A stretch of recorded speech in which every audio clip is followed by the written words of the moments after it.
he was a special fish. Hi everyone, welcome back. It's Phil here from Dear Philga's Fish Keeping. I have got bad news, I'm afraid. That's why, I'm not necessarily as excitable or as happy in this video as I normally would be.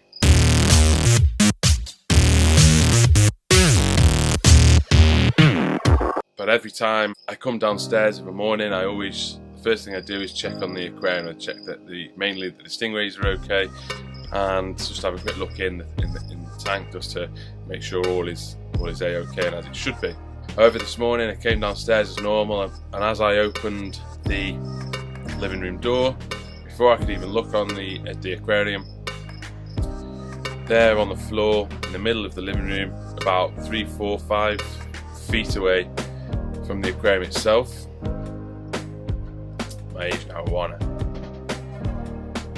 Now, I know these guys can jump. I know loads of people out there have lost arowana, silver arowanas, Asian arowana, to them jumping out of the aquarium. Yeah, I had lids on my aquarium. As soon as I saw this on the floor, I actually thought,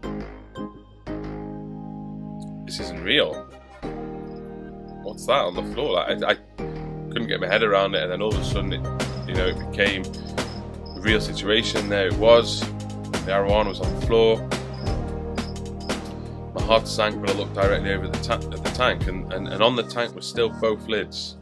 One was slightly dislodged, but the lids were still there. So I've had those lids on the aquarium near enough the whole time I've had the arowana, and he regularly jumps up, hits the lid. Like, there's never an issue. It never dislodges, it never jumps out, nothing.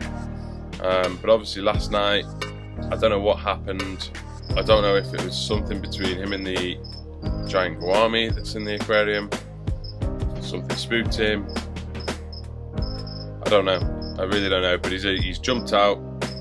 He's squeezed out somehow, because, as I say, the lid is slightly dislodged. So he must have knocked it up and got out. And I honestly don't know how it happened.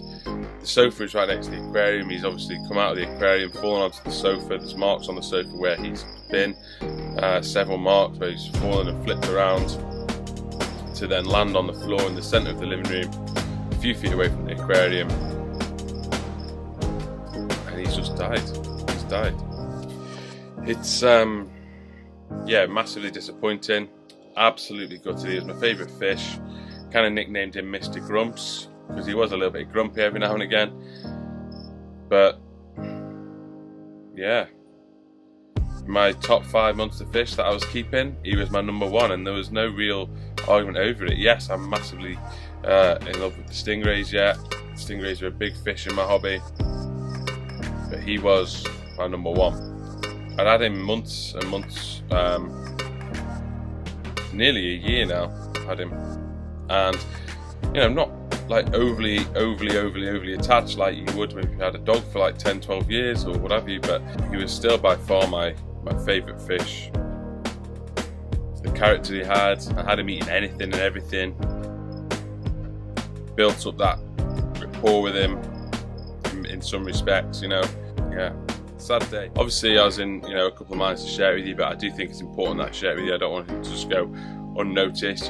He deserves a bit more than that, if anything else. So I did want to share it with you. I did want to tell you it's part of the hobby, and for any of you that watch Waru Joey, DIY King, as he says, these things are here to help us learn. These things are here to help us learn from these mistakes, and try and make sure that they don't happen again in the future. Now, for me, I just need to be more vigilant with the lids. I need to be more vigilant with what I'm going to weigh them down with, and I'm trying to look at the positives in this.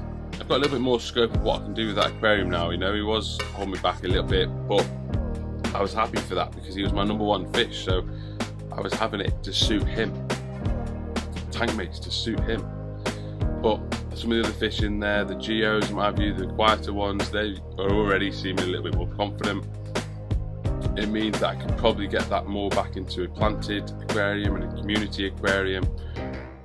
More geophagus. I've still got the Lima shortnose in there. I've still got the dacnoids in there. it'll still have a predatory feel. I'm thinking of moving the biches into there, but all of that I could have really done with him in there anyway. So it's a sad day. I will eventually have another arowana. I need to think about A, what style of arowana, B, whether I go for like a juvenile or a couple of juveniles, or C, do I wait for, you know, someone selling up on Facebook, what have you, and get a good deal in that way, you know, someone give one another good home. I'm not going to react straight away. I'm not going to go out and splash the cash straight away. But A, I haven't got it, and B, I want to really make the right decision in terms of what to do going forward. But yeah, I just need to share that with you. I just want to share that with you. I know there'll probably be some backlash from this, my fault, that. Yeah, I get that. You know, I should have had a stronger lid on it. I get that it's my fault, but it doesn't make it any easier. And as I say, he was a big fish to me. He's part of these videos and people know about him, so, you know, and he can't just be replaced or anything like that. So I needed to share with you. I wanted to share with you, but I wanted to share that experience as part of this channel purpose, to share my experiences of the hobby, to share my learning curves with you, and, you know, and hopefully some of you can take things from this. If you ever have an arowana, make sure you have those strong lids on it. Anyway guys, yeah, I apologise for the glare on this aquarium. I did want to have it in the background because this is also a positive that's going on at the moment. You know, this is up and running. The fish in here are doing really well. The water levels dropped down just purely because I've turned the return pump off whilst I do this video, just because it's too noisy otherwise. So yeah, that's it really guys. Thank you for watching. Sorry that it's been bad news, bit doom and gloom for this week, but nature of the beast, I guess, nature of the beast. Thanks for watching guys. Onwards and upwards, learning curve, we learn from it, we take from it, and we move on. See you in the next video.